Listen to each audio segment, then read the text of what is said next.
Thank you. The first thing I want to say is that if English is not your first language, I very much appreciate it that I can speak to you in English and you'll understand me. I really appreciate that because I don't know one word of Danish, so I really appreciate that. Someone said to me, well, just a couple of days ago, they said, it seems to me that people in the United States are kind of obsessed with the concept of freedom. And what I thought to myself is, but aren't we all? I mean, isn't this the nature of the human being, to be free?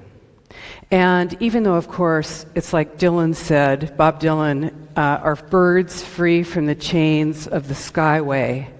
No, of course not. We are subject to the natural laws.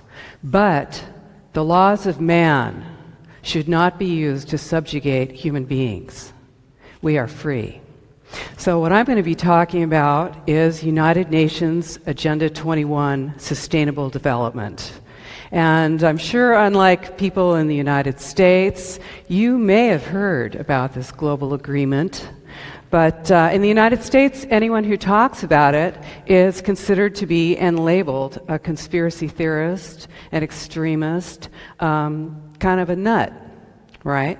And the press will malign you. In fact, up until very recently, the press denied, the United States press and the world press denied that Agenda 21 exists.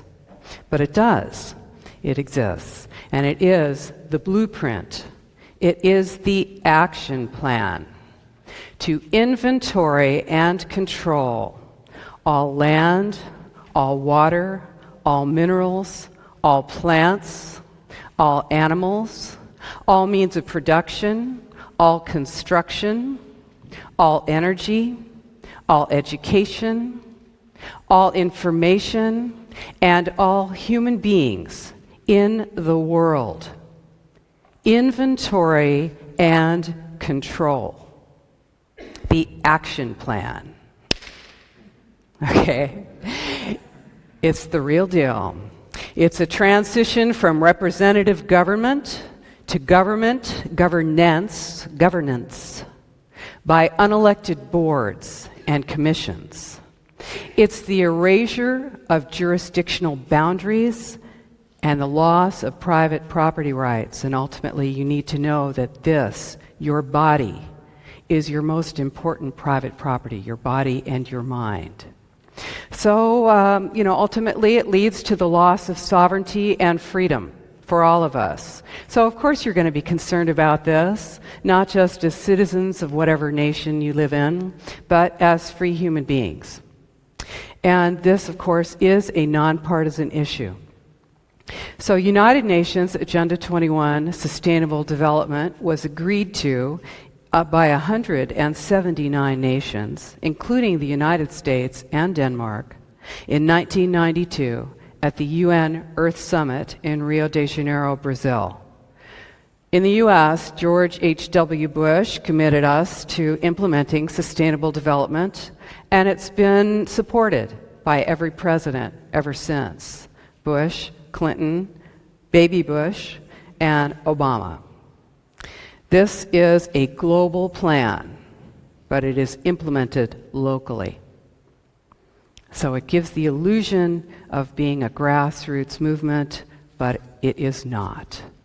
United Nations Agenda 21, Sustainable Development, is the biggest public relations scam in the history of the world.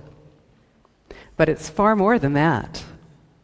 It's the agenda for the 21st century. That's what it's called by the UN.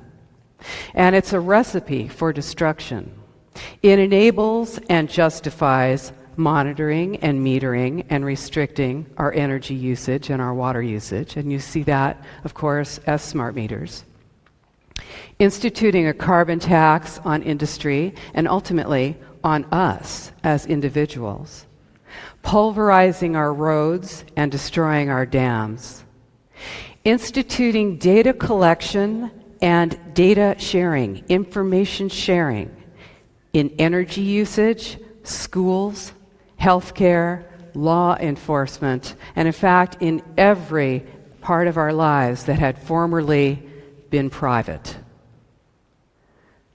Diagnosing a huge portion of our population with mental illness and drugging us. It enables the revamping of our school systems by inserting sustainable development principles into every course, from pre-kindergarten all the way to postgraduate school.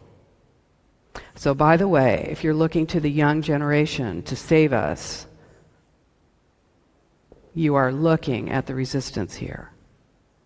We must resist and work together. People are being indoctrinated in the school systems to support the principles of sustainable development.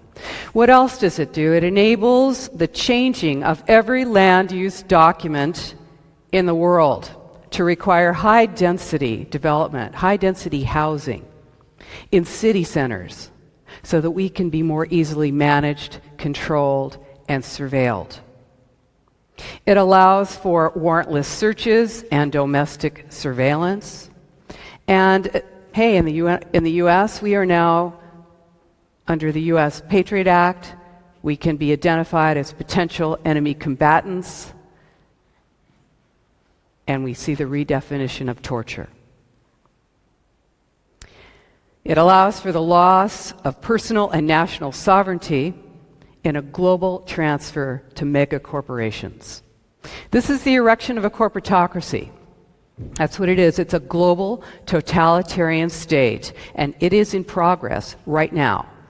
This is not something that's out there in the future, or it's not here in Denmark, or it's nothing to worry about. This is happening right now. This is what it looks like. It is incremental.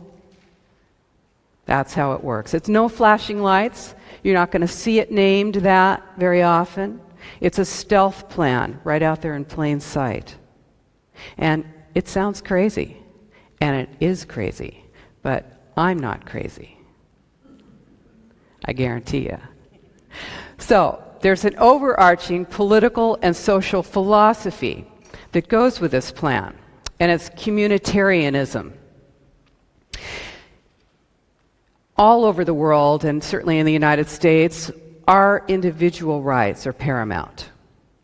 Now, that doesn't mean that you can go and transgress on someone else, but it means that the individual's rights are guaranteed: life, liberty, and the pursuit of happiness. You know, who's going to define what the pursuit of happiness is? But this is all individuals know this for themselves, right? But under communitarianism, the individual's rights are balanced with the rights of the community. Now, there are no rights of the community, and the community itself is not delineated. You know, what is the community? If you dissent, I guarantee you, you are not the community. The community is whatever those who are in control define it as long as it is in support of those plans. So I'm going to give you an example. It's all for the common good. This is what you'll hear. It's all for the common good. So here's a way to think about this, okay? If you have we're going to do a visual here, okay? I'm going to take a clear pitcher of water, a clear glass of water, a glass of water. This is your individual rights, okay? Your individual rights, clear glass of water. Put it down here. Now we're going to take a glass of milk. This is a communitarian state, communitarian rights, Nazi Germany, Soviet Russia, Maoist China. This is the all for the common good, okay? We're going to put that down. Now we're going to balance those rights. We're going to take a clear glass pitcher. We're going to take your individual rights and the rights of the community. We're going to balance them. We're going to pour them together. What do you have? You've got milk. You have subsumed your individual rights into the rights of the community. Undelineated, can change at any time. Okay? So, United Nations Agenda 21 is dependent on the Hegelian dialectic. And that says that a crisis is posed and a solution. A crisis comes up. Woo, and here's the solution. Okay? The balance between these becomes the new normal. Now, that's something that you may never have agreed to, that new normal, if it were not for that crisis. Okay? This is a new normal that is pressured. The acceptance of it is pressured because you have this crisis. So in the case of Agenda 21, we've got two major crises that enable its full implementation. What's the first one? Global warming, right? Global warming, climate change. Yeah, it's serious. The planet's in danger. The sea levels are rising. Life forms are threatened. And it's our fault. I'll give you an example of this culture of emergency that we're living in. This comes out of the lousy newspaper in my area. It says, it's hard to deny that the Earth is functioning well over capacity. Like an overworked horse, it's simply a matter of time before the global organism collapses. Ooh, feel that. I'm scared. Ooh, our selfish, wasteful, greedy ways have almost destroyed the planet. But what are you going to do? Well, here comes the UN to the rescue, right? They're going to save the planet. 1987, the World Commission on Environment and Development, the Brundtland Commission, they came up with a book. It's called Our Common Future. And it defined sustainable development. That was, now everybody thinks they know. You can go around, man on the street, interview, ask people what's sustainable development. They all, it's cool, man. We're going to live in balance with nature. All right. Okay, here's where it came up. This is sustainable development, the definition. Development that meets the needs of the present without compromising the ability of future generations to meet their needs. Hey, that sounds cool, doesn't it? I mean, who could disagree with that? Did your grandparents think, I'm going to do everything I can to screw up life for my grandkids? No, all of us want to continue to live and to make life possible for others and to conserve, our environment. This is not about that. This is why I called my book Behind the Green Mask, because this is the mask, okay? So development that meets the needs of the present without compromising the ability of future generations to meet their needs. Well, great. All that remained then was to say, yes, indeed, everything we're doing now does compromise the ability of future generations to meet their needs. What are we going to do about it? So the General Assembly of the United Nations said to the World Commission on Environment and Development, hey, can you come back in 5 years, in 1992, with the action plan for sustainable development? And they did. And here it is, the action plan for sustainable development, Earth Summit, Agenda 21, the United Nations Program of Action at Rio. 1992, Rio de Janeiro Earth Summit, 300 pages, 40 chapters. This itself is a green mask. This itself, if you don't know how to read it and what you're looking at, you will think that it's just a document that talks about how everyone should be concerned about the planet. That is not what this is really about. In fact, the chairman, Maurice Strong, who you're going to remember, Maurice Strong, of course, had to flee to China because of the oil for food scandal. He was the chair of the World Commission on Environment and Development in 1992. And he said, what's unsustainable? The middle-class lifestyle, the middle-class suburban lifestyle, single-family residences, private vehicles, appliances, air conditioning, meat eating, tillage. Breaking the Earth's surface is unsustainable. Okay, so if you're into organic farming, if you're thinking, I'm going to go out there on a nice little piece of land and raise something, tillage is unsustainable. You need a $250,000 seed injection machine because you need to inject those seeds into the earth, right? Well, the optimum way of growing food is going to be in a downtown parking garage. They don't call it that. They have other names for it, but that's what it'll look like, a big structure in the center of your town where your food is grown in a concrete building. That's the optimal. Now, there are 3 E's, the 3 E's of sustainable development. This is the logo, the image that you're going to see, and this is what you hear, is the 3 E's: economy, ecology, and equity, social equity. And I'll show you the image for this. It's in here somewhere. You may have seen this. It's the 3 interlocking circles, right? It's ecology, economy, and social equity. And where they meet in the center, this is all where everything's in balance, and that's sustainable development. Okay? So the key provision, it's key to this plan that there be total data collection and information sharing worldwide. Because how else can you monitor whether people are balancing their environment, their economy, and their social equity? It impacts economics, housing, transportation, land use, health, education, water, energy, food production, privacy, and security. Is there anything I missed?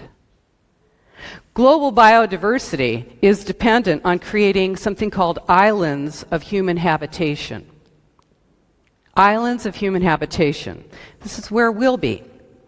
Dense urban cores surrounded by buffer zones and corridors for animals.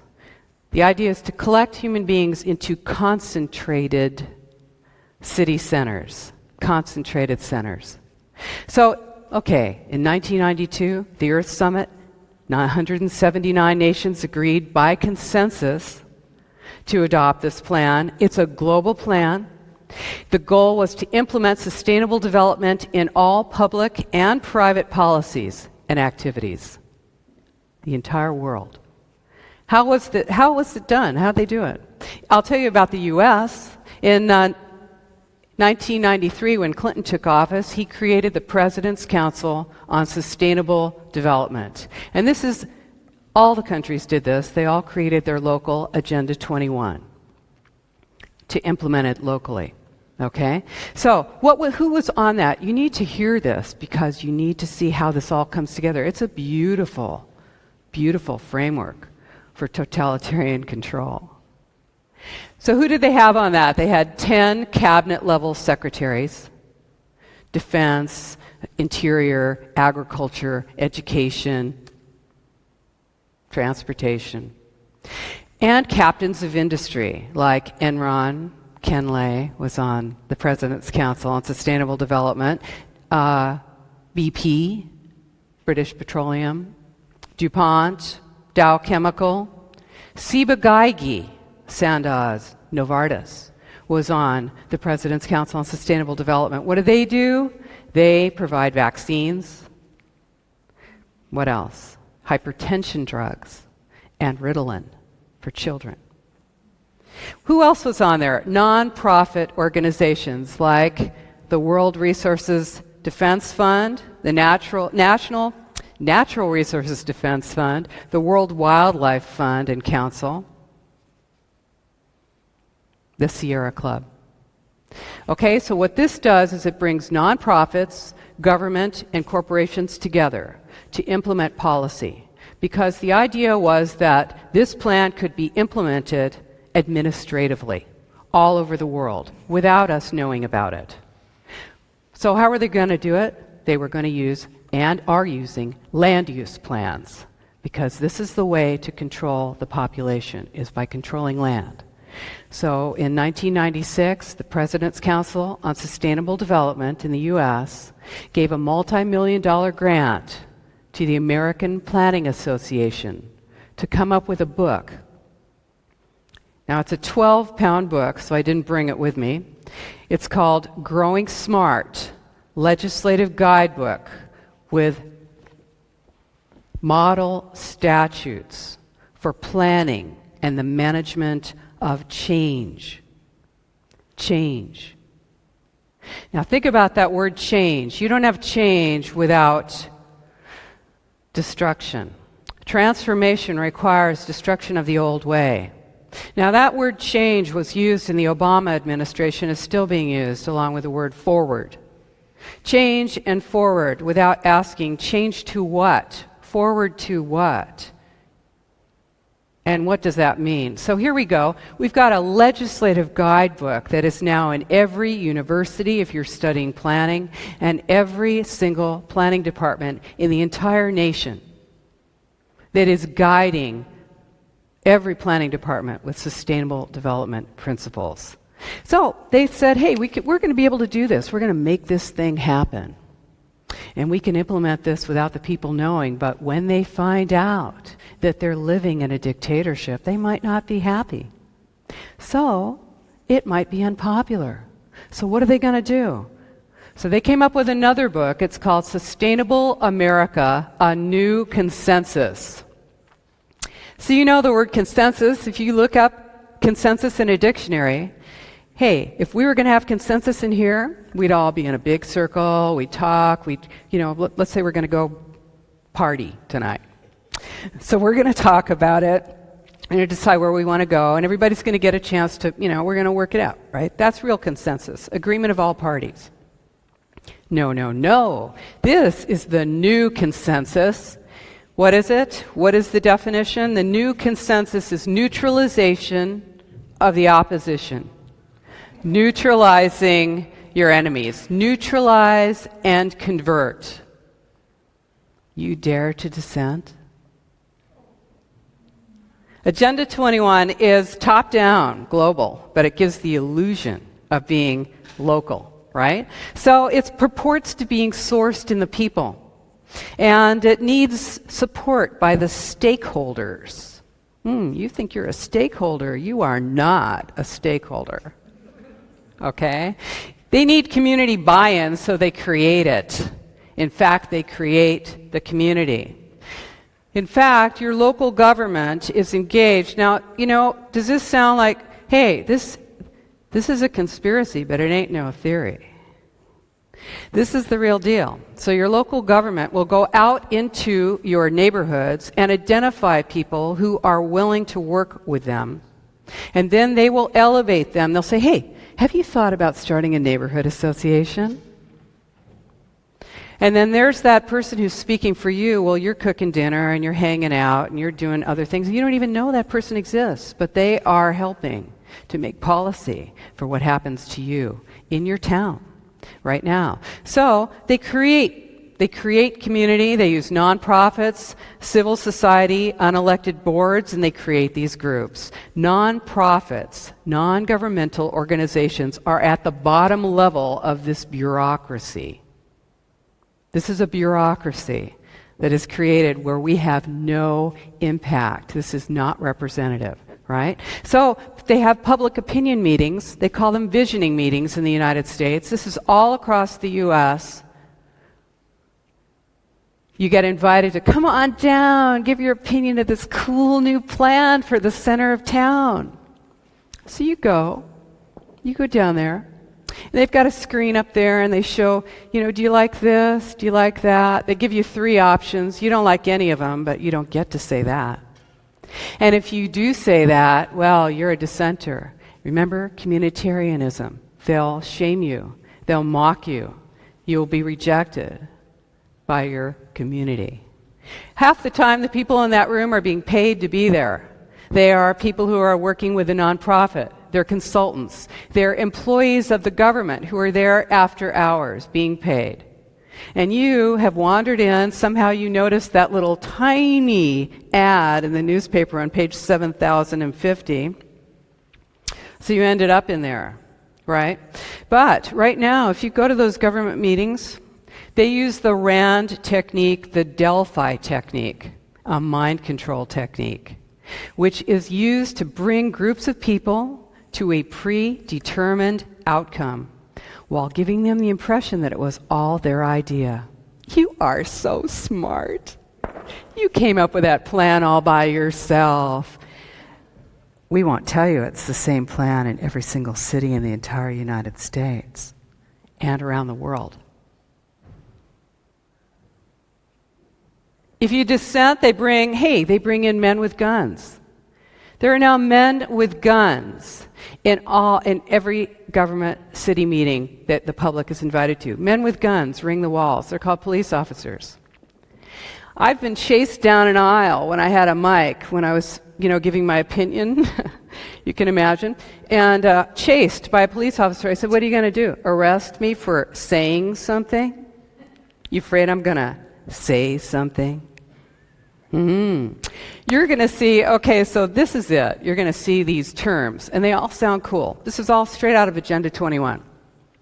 Capacity building, strengthening community, consensus building, vibrant, walkable, transformation, livable, change. Ooh, God, it feels good, doesn't it? Yes, this is it. This is manufactured consensus and behavioral modification. This is public re-education. Lifelong learning, you ever see that? Lifelong learning, that's when you go to school as a child and you never stop being indoctrinated. Come on down, we'll give you a class in knitting, and meanwhile we're going to tell you about sustainable development. And it's not about making sure that those sheep are well cared for and eating the right things. It's not about that. It is about manipulating public opinion. It is about opening the populace to accepting decisions made by consensus. So in case you think I'm making this up, I want to show you this.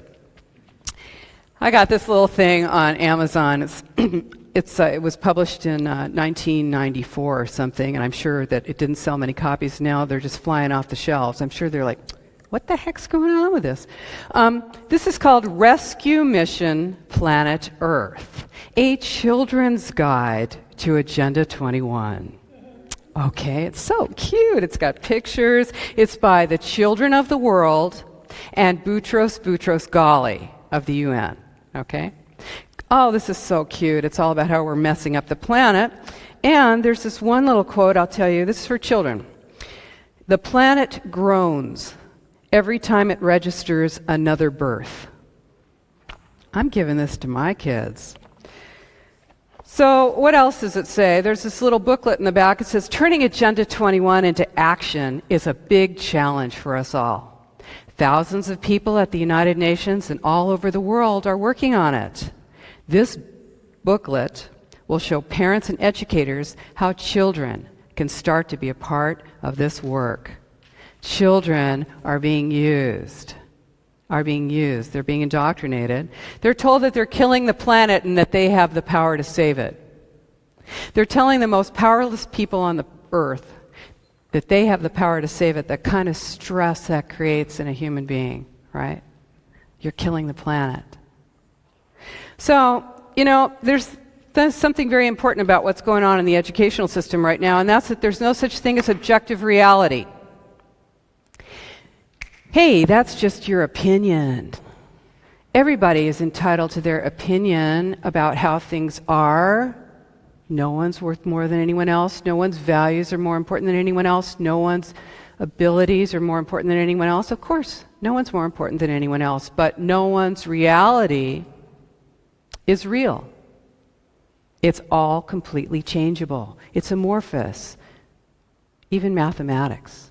Even the certainty of mathematics is now being messed around with by those who are teaching sustainable development. Hey, if you think 1 + 1 = 5, well, let's really think about that.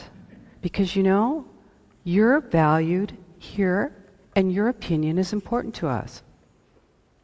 So what this does is it creates that uncertainty about what is real. So when I tell you that what I'm telling you right now is the truth, and you can check it out for yourself, well, hey, that's just my opinion.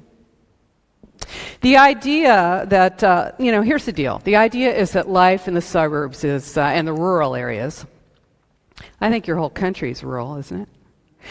Pretty much, except for Copenhagen and Aarhus and a few other cities. You are a rural nation here in Denmark. And the United States, by the way, is 2.5 times the size of Europe and has roughly 60% of the population. Big, big country. There's places you can go out and walk and nobody will find your body for a long time. But we're using up nature. That's what we're being told. So the idea is that life in the suburbs and the rural areas is unsustainable because we produce too many greenhouse gas emissions. With our evil sprawl. You live in a house? You got a yard? You're bad. So, it costs too much to get public transportation out to you, you selfish thing living out there in nowhere, right? So, we're going to bring you into the city centers so that we'll be more sustainable. Dense city centers. We're going to build using your tax dollars, subsidies. We're going to build smart growth. Now, I don't know if let's see, this thing is called growing smart. I don't know if you're familiar with the term smart growth. You're not. Well, in the United States, it is, you trip over it. It's like printed on the street. You can't miss it. Smart growth. Everything's smart, by the way. You got a smartphone, you got a smart yard, you got a smart. Anything that's smart, you better figure it's stupid. You're being manipulated. Smart? So, this is growing smart. We're going to grow smart. We're going to put you in a cell block and paint it a nice color. Okay, so you're in a high-density development. What does that mean? It means apartments or condos on top of shops in the center of town. You've got a bus lane or a bus line out there. Maybe you got a train. Okay, the building's built right to the edge of the sidewalk. Right to the edge of the sidewalk. Or you're running down the street. You did something. You're hiding. Where are you going to hide? Nowhere. That building's built right to the edge of the sidewalk. And what do you have? Miles of those. Around the back in an alley, you've got access for a single car per unit or less. Around the front, you've got a wide sidewalk so you can have coffee in your little coffee shop. You got a bike lane. Got a single lane for cars, trucks, buses, deliveries. And you got a median strip with some trees in the middle. Oh, your house is burning down? Well, hopefully the emergency vehicles will be able to get through there. So, this is, and then the other side of the street's the same. This is built often with your tax dollars. Infrastructure is built with your tax dollars. These towns are being rezoned and redesigned to high-density development. These units, what do you have when you live in a condo? You think you own that? No. The homeowners association owns your butt. You don't want to pay for the new roof? Well, they're going to lien your house, and you will be paying that. They can raise your homeowners association fees at any time. If you're in an apartment, you're mobile, you can move. You don't consider that you're part of that structure, that part of that life, part of that community. So high-density development, it's not about that building. It is an ideology. It's an ideology that says that if you live in a home, if you have a yard, if you're growing your plants and not in a community garden, if you want private space in your backyard, what are you doing back there?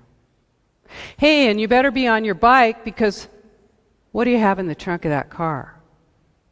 Who's in there with you? You might be saying something. Where can you be where you're not being listened to?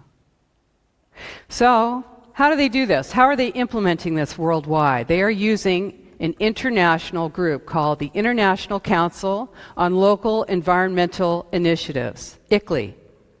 ICLEI. Now, have you ever heard of ICLEI? Ever heard of ICLEI? Oh, good. There's like one person in here that's heard of ICLEI, all right? Why haven't you heard of it? Why haven't you heard of it? 179 cities in Europe are members. Most major cities in the world are members. That means you are a member. London, Berlin, Madrid, New York, Los Angeles, San Francisco, Rome, Amsterdam, Copenhagen are members of the International Council on Local Environmental Initiatives. It is a non-governmental organization created to implement Agenda 21 worldwide, to influence policy. It's a stealth organization in 80 countries. It says it gauges livability, and it sells climate action plans. But really what it is it's a policy and legislation arm of the United Nations. And it's made up of elected officials, non-governmental organizations, and consultants making policy for you. So this is how it happens. They actually, what they do is they concentrate power in the cities, in the large cities, and they slip the power, they slide the power into the control of non-representative boards and commissions. And then, for instance, the United States did not sign the Kyoto Treaty. The U.S. did not agree to Kyoto, but 1,055 United States mayors did. They, in fact, agreed to implement through ICLEI, they agreed to implement the Kyoto Treaty in their cities, and these are major cities in the United States. So what they did is they went around the requirements, they went around the national requirements for ratification of a treaty. And this is how you break jurisdictional boundaries. This is what this is about. So, okay, so what's the goal? Hey, I want to tell you this one thing. Check this out. When Obama was running last time, he said, I'm going to commit the United States to reducing our greenhouse gas emissions 80% below 1990 levels. 80% below 1990 levels. Well, that seems like a lot, doesn't it? So I thought, gee, I wonder what year the U.S., I wonder what year we were at 90%, 80% of 1990 levels. I've got it. Okay, so I found a chart. I looked at it.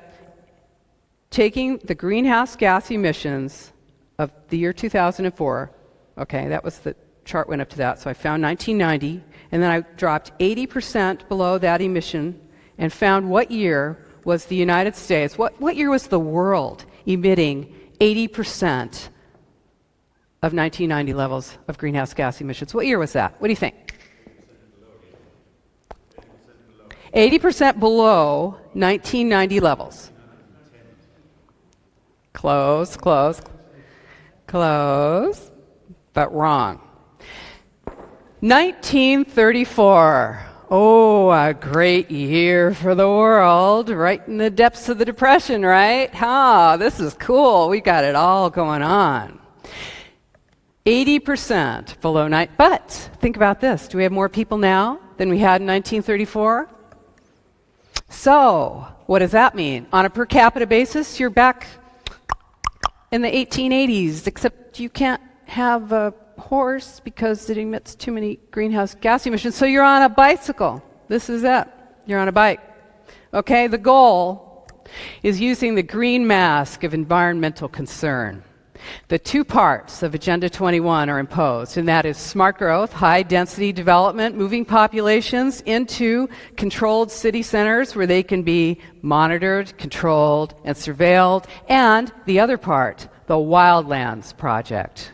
Wildlands.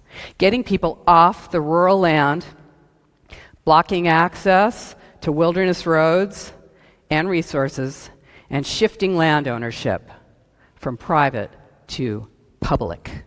And then when it's in public hands, it can be then shifted into other private hands, conglomerates, large corporations. So that's the way, this is how it's done. In Europe, all the nations made local Agenda 21 plans. All nations. And by the way, if you check out our website, Post Sustainability Institute, you'll find the link to the United Nations where you can actually find your own country, find the plans. This was updated, the UN updated it. Don't worry about it. I'll give you the information. Don't write it down now.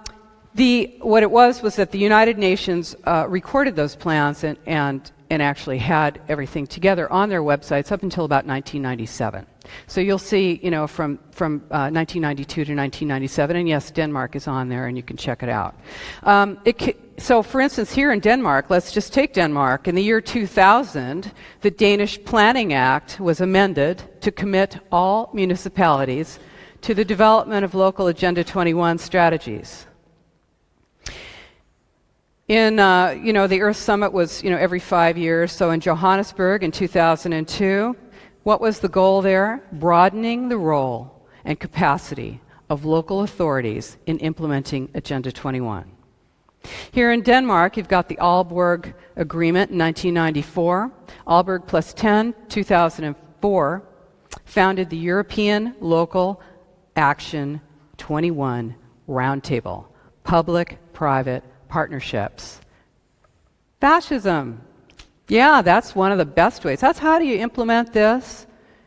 You use the corporations which pressure the government, work together funding the non-governmental organizations which pressure the government, and then you have people that are shifting from one role to the other. Well, they go out of office and now they're the head of whatever the environmental group is, and then they move from there into another elected position, and this is how your policies are changed. In 2012 was the 20th anniversary of Agenda 21, right? Rio plus 20. And in Rio de Janeiro, what was the deal there? Strengthening the role of major groups, non-governmental organizations. What did they do there? They say it's a failure. If you check it out with the UN, they're going to tell you, oh, that thing, that failed. We really screwed. They always tell you they failed. They always tell you they failed in their plans because they don't want you to freak out. Yes, we achieved our goal. So, strengthening the role of major groups, what did they do? They made $500 billion in agreements between non-governmental organizations, foundations, corporations, and governments at that time. The World Business Council for Sustainable Development, who's on that? Monsanto. GM, Sony, DuPont. How about those seeds, huh? Okay, so what you have here, you've got however you set up your representative government, but in the states we've got city, county, state, and federal. What do they all have in common? They're all elected by you. Now, yeah, they may not represent you, and you might not be happy about it, and you might need a whole heck of a lot of money to get in there, and things are very seriously messed up. But you still have the illusion of electing them, and at your local level, you are making policy and electing those officials. But what is this? Think about this. Global, regional, neighborhood. What do they have in common? Not representative. You do not elect any of those positions. And that is what we are shifting to. So, if you raise your voice against this, you're a dissenter, right? Communitarianism. Land use and land ownership restrictions are vital to this plan because they make regionalization possible. And here's what Ernst Huber, the official Nazi Party spokesman, said about this in 1933. Here's the official Nazi policy on land. All property is common property. The owner is bound by the people and the Reich to the responsible management of his goods. His legal position is only justified when he satisfies this responsibility to the community. Zbigniew Brzezinski, I think it's ended in 33.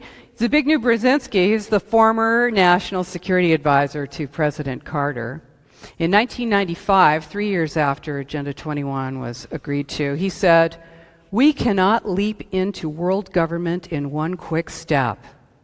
The precondition for eventual globalization, true globalization, genuine globalization, is progressive regionalization.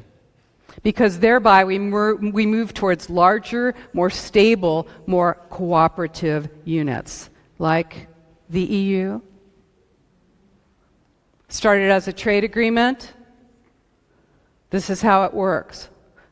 Globalization, if you don't take anything else from this, think about this. Globalization is the standardization of systems.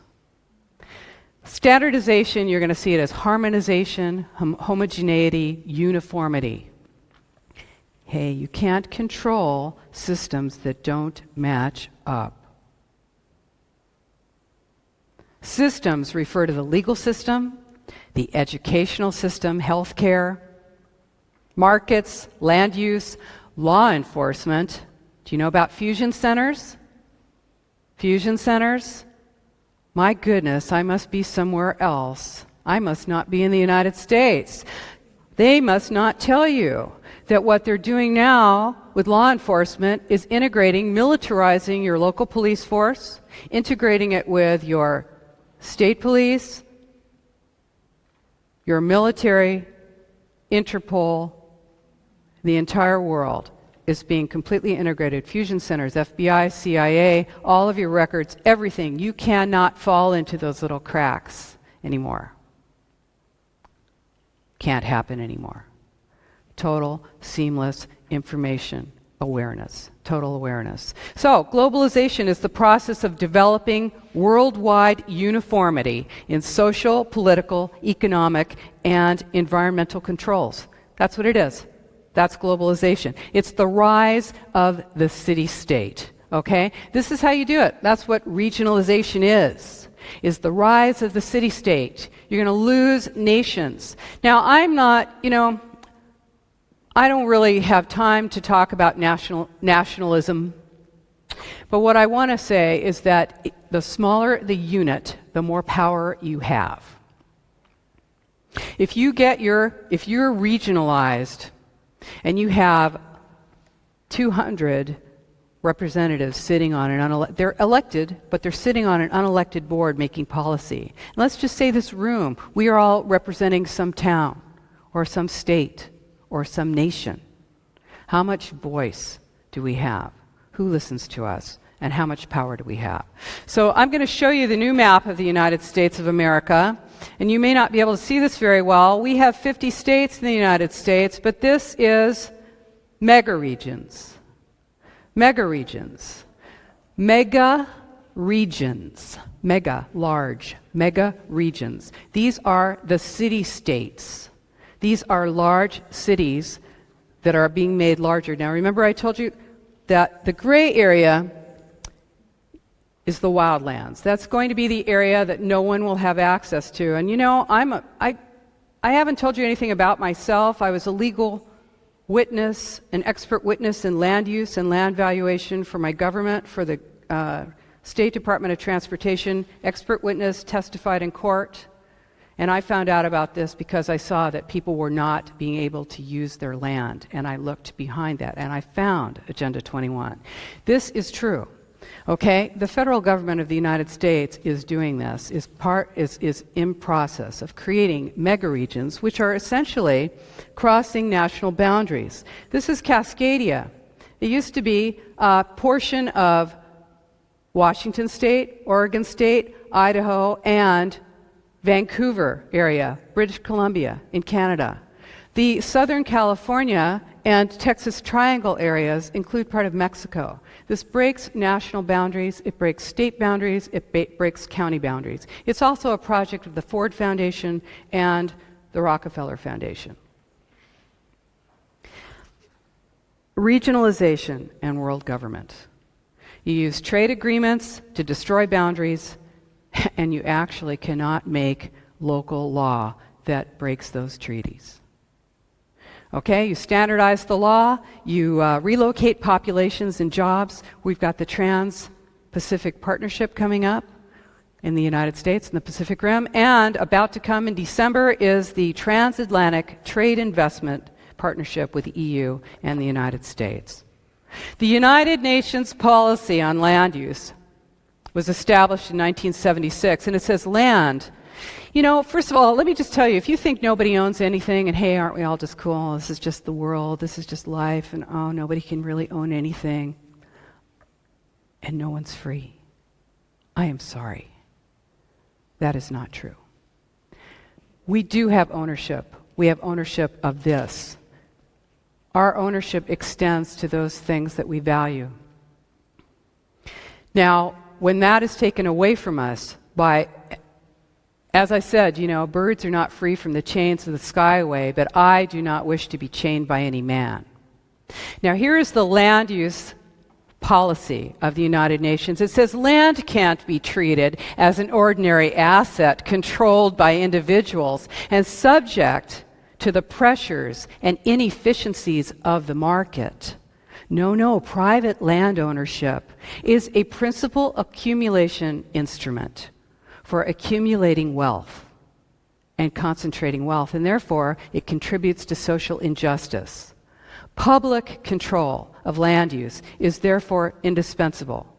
And what does that mean? It means that right now in the San Francisco Bay Area, we are fighting a huge plan that merges 9 counties and 101 cities into a single unit.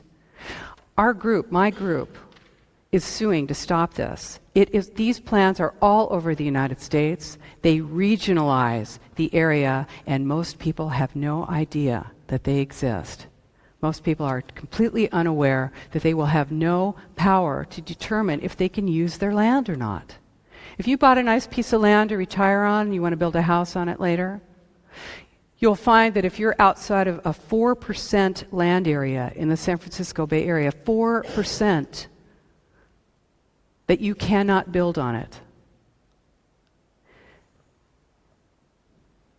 100% of the structures in rural areas outside of the urban centers in the San Francisco Bay Area has to be rural. 100%. You want to build a house out there? No, you can't do that. Now, these plans are the same plan all over the world. I've got, here's the local county below me, just south of me, and they have the logo for United Nations Agenda 21 right in their land use plan.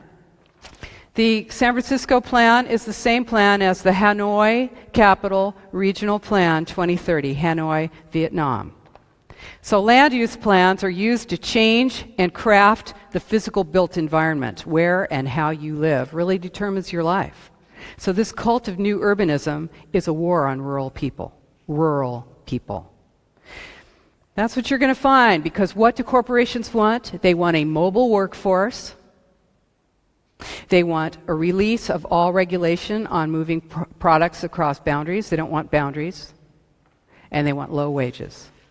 So if you're living in a high-density apartment in the city center, you don't have any land around you, you're in an apartment, you rent it, you are a mobile person, you can be moved from one place to the other where the jobs are, you can be easily moved, and your wages can be low because you do not have a vehicle. You've got a bicycle. It's a lot cheaper to move you around, and you can be more easily surveilled because you have no private space.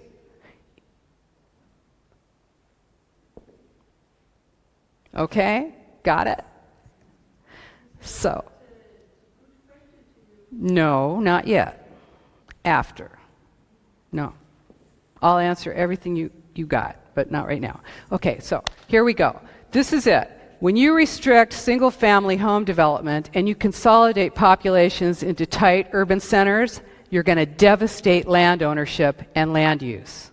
And that's nationwide. In China, they've got the so-called ghost cities. Do you know about those? They're building, everybody's like, gee, I wonder what they're doing that for. Gosh, nobody's living there, and there are all these big, tall buildings that they just built. I wonder, okay, now we know. They're moving the rural populations in there against their will. They're relocating the rural populations against their will into these city centers that are built with full surveillance capability. All right? London, Berlin, Milan, other EU cities all across the world, this high-density apartment block construction is happening often with government subsidies, very often with government subsidies. So, the Wildlands Project. The Wildlands Project is, hey, this is a map of North America. You notice it has no boundaries on it because animals don't know where the boundaries are. The idea is that swaths of land will be identified, huge sections. I mean, I don't know how well you can see this, maybe not too well. This is a project of the World Resources Institute and the Wildlands Network. It's being implemented through the United States Environmental Protection Agency. This is about creating areas that are huge corridors for animal movement. The spine of the continent takes out about 12 states, goes down through most of Mexico and comes up all the way to Alaska. The idea is that, what? The idea is to remove humans and human activity from rural and suburban areas. Agenda 21 is rural cleansing. When you have fires, is it produced through HARP? Possibly. When you have fires, when you have floods, when you're looking at tremendous devastation like you've never seen before, Oh no, we're not going to let you back in there to rebuild your house, because you were living in a national forest, and we bought that land all around you, and now we want you out of there. Why? Because wilderness. What is wilderness identified as? What is wilderness? You think you know, you go out and you take a walk and you think you're in wilderness. Wilderness is an area where the earth and its community of life are untrammeled by man, where man himself is a visitor who does not remain. That's wilderness. That's what wilderness is. Urban people do not understand rural life. Urban people don't understand farming. There's a total disconnect. How do you get pushed off your land in the rural areas? They monitor your well. They restrict your access. They pulverize your roads to gravel. They stop your postal service. They take away your schools. They don't maintain your bridges. And pretty soon, you're the only one out there paying taxes, and you just can't keep doing it anymore. And you say, hey, that economic collapse was engineered to bankrupt people, engineered to move you into the city centers, get you off your land. Social equity equalizes the economies of the world, and it's going to have a negative impact. This has a negative impact on the developed nations. If you've got above average expectations, and you do, I guarantee you that you do, because you are not living like the average person in the world. So if you have above average expectations, this plan targets you. It is the corporatocracy, tightening the screws. It's about austerity. It's about artificial scarcity, restriction. So, public-private partnerships allow for the government to get all the advantages of corporations, secrecy, no transparency, access to data for spying, no accountability, paying off cronies, and of course, what else public-private partnerships do for the corporations? The corporations then can use the power of the law, police power, to implement their plans. This is perfect. What do we get? We get risk and cost. Domestic spying through Google and Facebook. Do you do Facebook? You know, I'll tell you, if I told you, if the government, let's check this out. I'm going to tell you the government is going to require you to carry with you at all times a monitoring device that says where you are, and also to tell where you are, what you're doing, how you're feeling, who you're with, what you're doing, what you eat. And you tell me, no way the government is going to make me do that. Well, they don't have to do that. What's the most efficient way to manage populations? What's the most efficient way to merge corporations and government? Fascism. If you add in civil society, non-governmental organizations, you've got totalitarianism. Okay? So, this is it. Using the cover of the environmental concern that we all have, right? The rigid control of a totalitarian state is in progress right now. And that's what's behind the green mask. That's it. So I said there are two major crises that are being used to implement totalitarianism. The first crisis, climate change. Crisis 2, terrorism. 9/11 was the catalyzing event that was used for this purpose. 9/11 was used to terrorize us. They had the Patriot Act all written.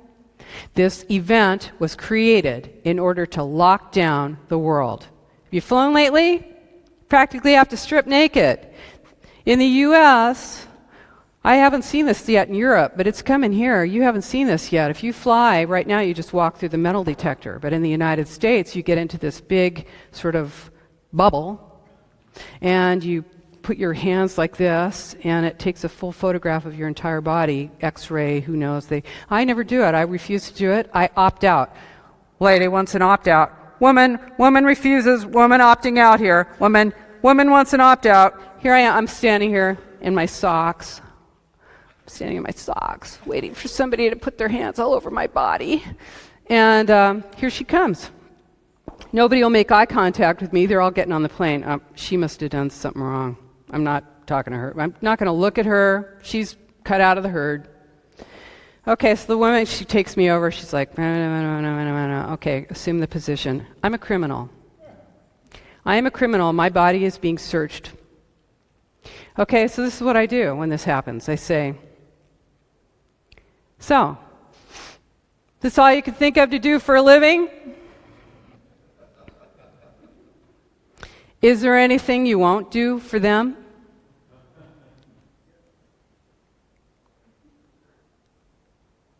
So you just take their money and you do what they say. Is that it? Well, that keeps me in the airport an extra half hour, usually. So, hey, don't cooperate. Okay? Creating a culture of emergency that's linked to human behavior, that enables a wide range of restrictions that are going to benefit a global totalitarian restructuring of the world. All totalitarian states share the same characteristics. Total control of property and means of production, total information, surveillance, of course, loss of free speech. How you like that consensus, huh? Right? Loss of free speech and restricted movement. They also share the same philosophy, and that is, it's all for the common good. The individual is selfish. The Spartan present, austerity. Right? Oh, you use too much. You eat too much. Do you really need that big piece of land? What are you doing out there? The vision of the glorious future. Oh, everything's going to be so great when we have sustainable development worldwide. We're all going to be on our bikes. It's never going to rain or snow. There goes the train. Yeah, life's great. What else do they have in common? All totalitarian states. Terror. The war on terror is a war on you. Revolution is bad for business. Communism, fascism, Nazism, all for the fatherland. It's all for the common good. And as we say in the United States, it's all for the homeland. That's it. This is it. When you look at that smart grid, when you look at smart meters, what you're looking at is a gigantic information tracking and control system designed to control all electric, gas, water, and information systems in the world, including all of your personal data, your healthcare data, everything. This is what it's designed to do. That is the smart grid. Smart, real smart. Smart meters can be shut off remotely. Remember that when you dissent. 3 o'clock in the morning, you go to turn your light on. You got nothing. Or you went down and you made a scene at the local government meeting, and for some reason your water's not working anymore. Right? Surveillance state is essential to implementation of Agenda 21. Essential. The Nazis, this plan is a continuation of the Nazi plan, of the Soviet plan, of the plan, all plans. I don't care if you can go back to Alexander the Great. Okay, Siemens Corporation. Who's doing it to you? Siemens Corporation. You got a Siemens Corporation thing hanging on your wall or somewhere in your house, or you're using Siemens? Siemens Corporation is a Nazi group. Nazi Corporation. Under the, there were many hundreds of corporations that worked with the Nazis. Siemens was about to go under, was about to go bankrupt when Hitler came to power, and he generously offered them slave labor from the concentration camps, which they, of course, accepted. Now, what does Siemens do? They are in smart meters, the smart grid. They own water, huge, the biggest water in the United States. U.S. Filter is owned by Siemens Corporation. They fund the International Council on Local Environmental Initiatives. They funded Growing Smart. They're in high speed and light rail. Siemens. is implementing Agenda 21. IBM, okay? What did IBM do for the Nazis? Remember the tattoos on the arms? That wasn't just you're number 1, you're number 2, you're number 3. No.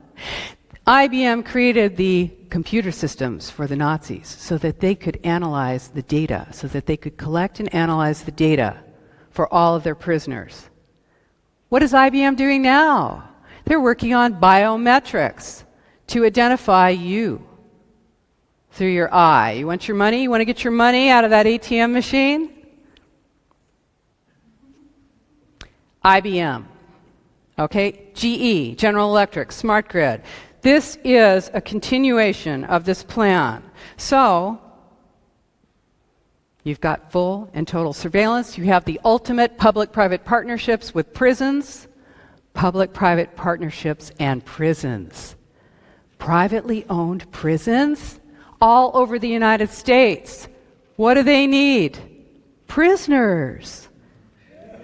How do you get more prisoners? You make more things crime. And you make criminal sentences longer. Public-private partnerships. Hey, collecting data, you know that the U.S. government did not have enough room in their collection center outside of Baltimore, Maryland. They were actually browning out the town of Baltimore because they had so much of a power draw. So they just built out in Utah on a military base 1.5 million square feet of data collection centers. All information from and to the United States goes through there. 1.5 million square feet. That's pretty big.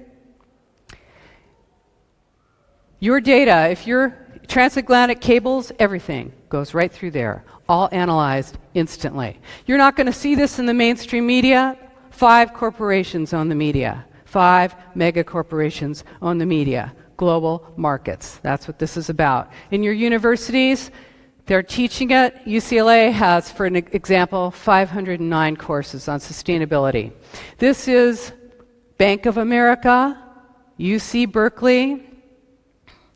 What does it say? Removing the roadblocks. How to make sustainable development happen now. Doesn't that look good? Can't wait to move in there, right? Oh, God. Everyone's in on it. Lawyers, consultants, planners, bicycle coalitions, the Lung Association, unions, Walmart. And you're like, oh, what is she, crazy? Come on. She really is a conspiracy theorist. No, I told you, it's a conspiracy fact. It's not a theory. It's real. This is how it's done. You know, I'm not going to go into it. My book goes into it. I have details, and I don't blame you if you're feeling overwhelmed, because who doesn't? This is a bloodless coup.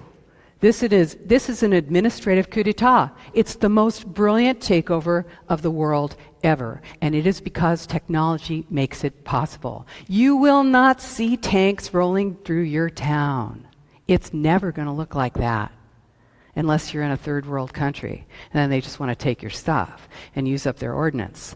No, here it's going to look like it does right now. You'll still vote. You'll have a hollowed out shell. The structure will be gone. Slowly, people will come in from the country into the cities. Pretty soon, you won't have a private vehicle because gasoline costs. And you know, if free energy is made available, this is a race to implement this plan fully before those things are available to you.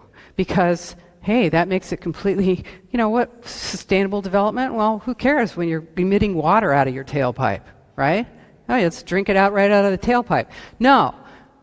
It's not really about that. It's really about control. So what can you do about it? I want you to know there's a lot you can do. You are powerful. We are powerful. We need to take our power, and we need to do it through education, because most people have never heard of this. And I think they named it Agenda 21 to make it sound crazy. Oh, Area 51, Catch 22. What are you, crazy? So we've got flyers on our website. Now, don't just go to sleep. It's not nappy time. These are When was the last time you got a flyer with something that really meant something, that was intelligent, that got you, that made you say, hey, something is going on? Why is everyone talking about UN Agenda 21? Well, I'm not. I don't know anything about it. What's wrong with sustainable development? I don't know. Make these flyers. You don't like it? Make your own. They're on our websites. Print them out. There's hundreds of thousands of these out around the United States, many hundreds of thousands, and around the world. People are making these. They're putting them on, get up early in the morning, put them on doorsteps. Okay? Put them out there on the doorsteps. Don't try and hand them to people. They're like, no, don't, no. No, you got to put it on doorsteps. When was the last time you went out in your PJs to get your newspaper and you were like, whoa, this is pretty cool. They're not selling anything. Okay? So you want to do that. What else do you want to do? Withdraw your support. Do not willingly collaborate. Expose collaborators. Refuse to volunteer. Volunteerism, now, volunteerism is a big part of this plan. Mandatory volunteerism. Are you a citizen of the community? Are you giving back? What are you doing? Okay? Look at who you're volunteering for. Are they supporting sustainable development? Withdraw your support. Do not make contributions. Do not give your time to any group that is pushing sustainable development and high-density development in your city centers. Do not support. You want to kick ICLEI out of Copenhagen. Go down there and hang out with your friends and neighbors and fellow human beings in Copenhagen and say, this is happening here. We want to kick ICLEI out of Copenhagen. All right? Expose the collaborators. Put up wanted posters. So-and-so is collaborating with the enemy. This is how. Link IBM, Siemens, biometrics, National Defense Authorization Act, domestic surveillance, smart growth. It's all Agenda 21. If your pastor is giving you a talk on sustainable development, you better go have a chat with your pastor. This is our job. Nobody's going to ride in here on a white horse and save us. This is it. This is our job. And you know what? I know that every single one of us, if we had been, and maybe some of us were, but if we had been alive during the Nazi takeover, well, we say to ourselves, we would have been in the resistance. There's nobody in this room who thinks they would have gotten up in the morning and put on a Nazi uniform, is there? You all think you would have been in the resistance. This is your time. This is your moment. You are the resistance. This is the resistance.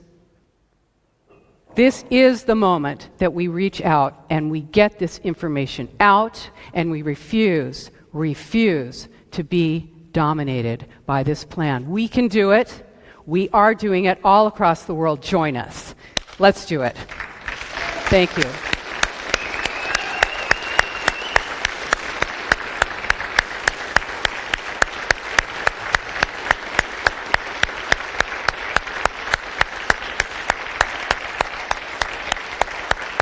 Thank you.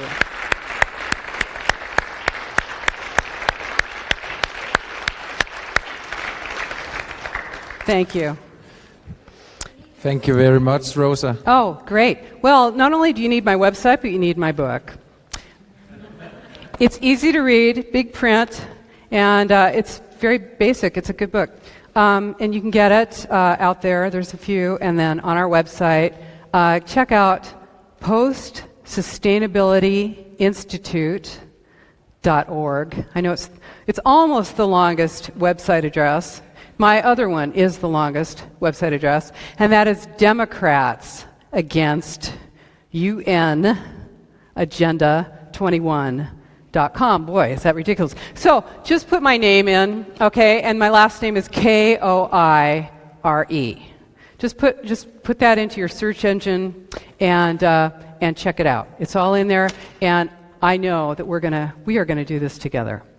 So, got questions? Or do we have any time for a question? Yeah, we have a little bit time. I have a small comment to what you mentioned, because we I didn't know it actually hang together, but I was listening to Red Eyes Radio with Susanne Pors, and she talked about how it got more and more difficult in the land actually to get a loan to buy a house. Yes, that's right. So this is also another way of actually implementing Agenda 21 is that the banks or the credit institute simply will not borrow you money for some kind of reason, or the interest will be so high so you don't want to buy the house at the land. So there's a lot of different ways of doing this. Yeah, that's Okay, actually, I actually do talk about that in my book because Yep, we have. that's definitely a part of it. No? Yes, there is a question. Is it hot in here or is it me? Whew. Rosa, when I look at some of the activities going on in the United States in the rural areas, Yeah. for instance, they have crazy gatherings there with a lot of motorcycles, cars, and everything, a lot of beer drinking and whatever they do. So,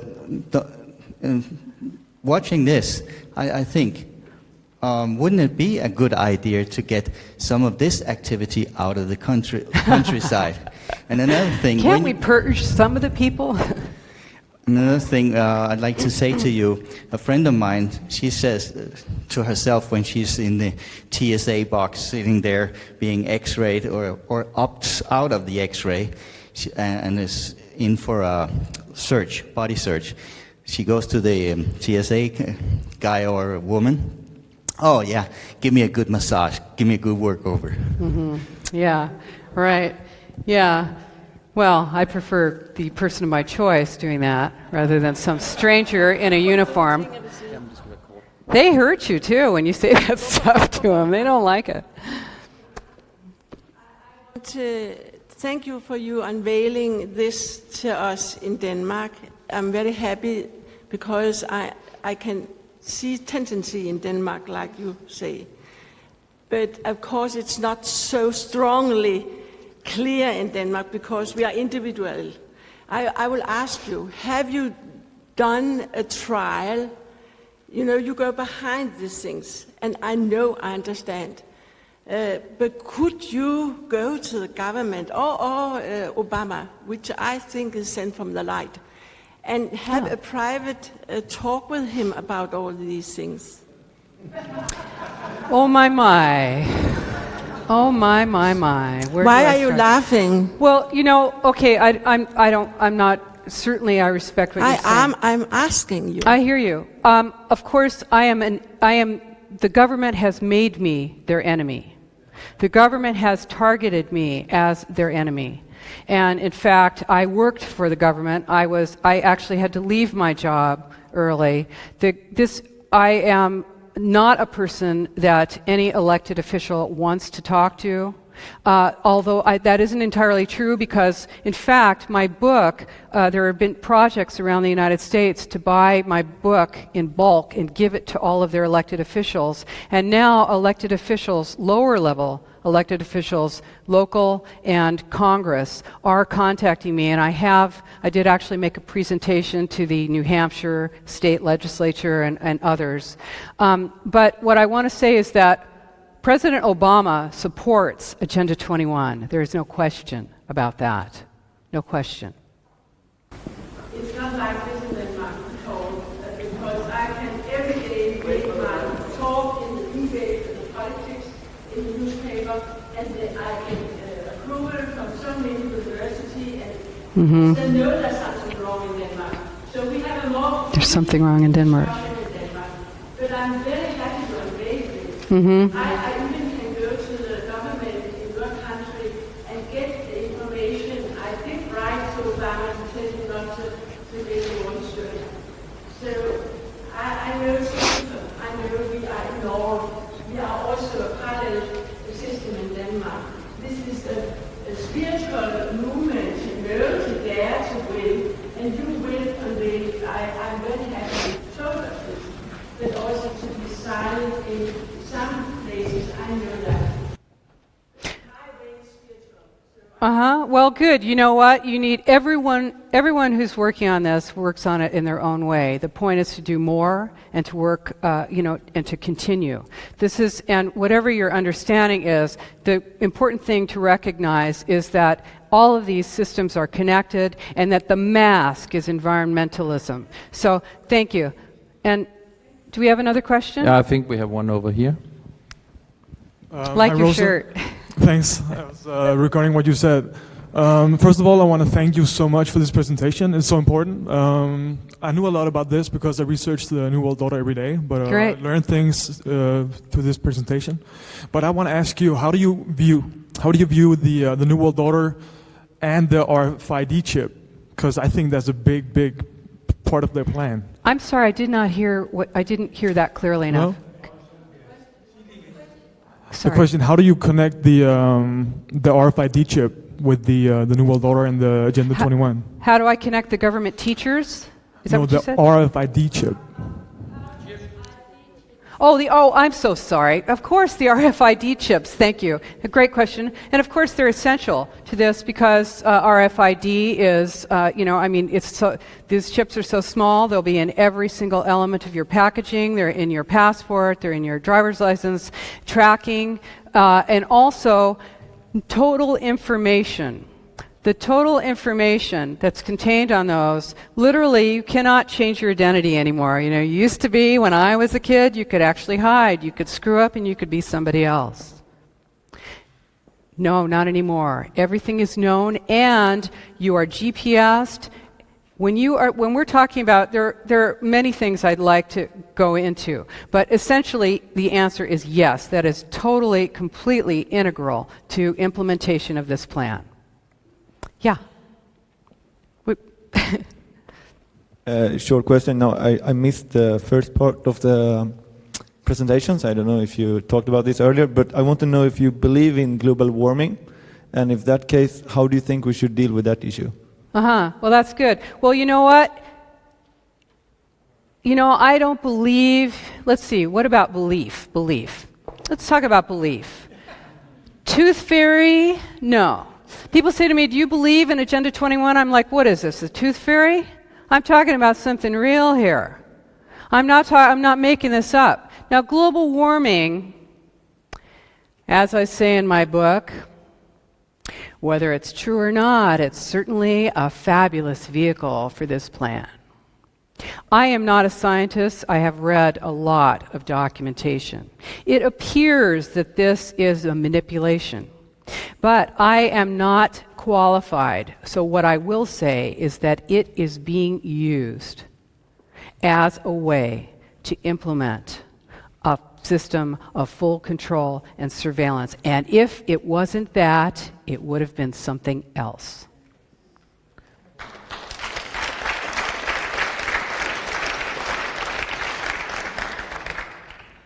Hi. I'm just curious. Oh, yeah, sorry. I'm just curious about, because I hear so much about this is wrong, and this is wrong, but what are the alternatives? And is there any research or something? How do you know this is like a good alternative or not? Alternative to sustainable development? Yeah, to everything that's wrong. Well, to this, I think freedom is a great alternative to slavery. I'd pick that one anytime, okay? Now, as I said, and I think I understand your question. Okay, my partner, Kay, is a general contractor. We've been together for like 21 years or something like that. She's a general contractor, and she's built whole houses out of recycled materials. I do not own, I've owned very little that's brand new. Everything I get is recycled, owned by somebody else, channeling all that good energy. And that's great. I'm into that. I'm into, creative reuse, recycling, conservation of water or whatever that I'm using, mindful. But what we're talking about is the green mask. Okay? So rather than posing a solution to a problem that maybe doesn't exist, what we want to look at is who we are as human beings. What our ideal is for us as human beings. What our expectations are. in terms of ourselves as individuals and our relationship to the world. And that is the way that we want to think. You know, if we are wasteful, if we're polluting, we want to clean that up. Now, the corporations, you cannot punish me if a corporation is providing material to me that I bought this, it's all that's available, let's say, in my store. Now, this is where our participation is important, because we say, well, we want recyclable materials. But this is just the face of it. This entire plan is about management, manipulation, inventory, and control of everything on the planet. Okay. We have another question. Sorry, I have a question. Regarding resistance and knowledge about all these things, the internet and surveillance by Facebook, can't we use it the other way around? There's a lot of resistance on Facebook and on the internet. Yes, very good. And, you know, I personally have dedicated my life to this. And I mean that in a very real sense, where I have given up, I just came from Budapest and saw the Terror Museum in Budapest. I am willing, I told Kay, I said, hey, you got about 20 seconds before I rat you out totally if there's any torture going around. I'm probably going to break instantly. But the thing is that if we use media, in other words, we have to recognize that we have no secrets. That, in fact, your postal service is photographing every piece of mail so they know who's writing to you and who you're writing to. Now, they can't read the inside of that, but they know who is corresponding with you.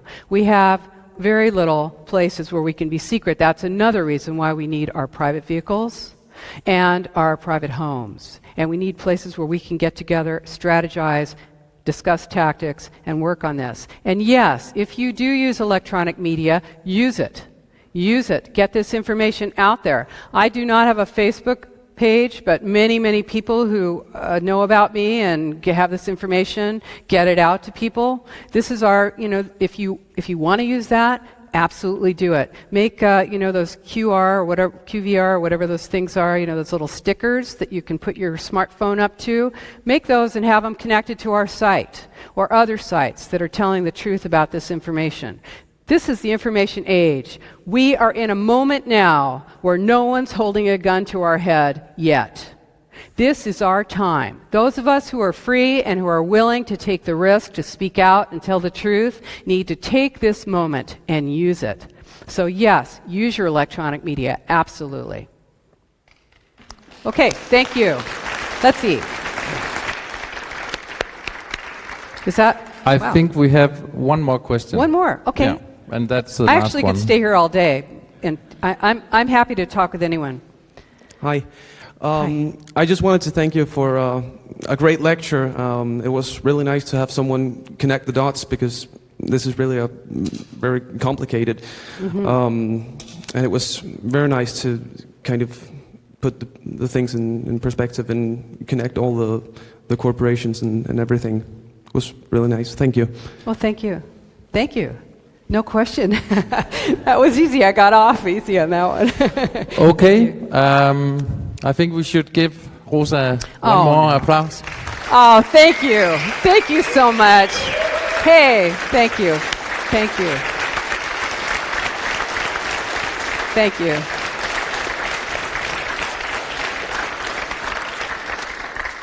And thank you, Frank. And Rosa will also be available if any of you have some questions regarding this or other thing, I'm sure. So we have 5 minutes break, and then we will go on to show you an app who is trying to help coming up with solutions on environmental problems.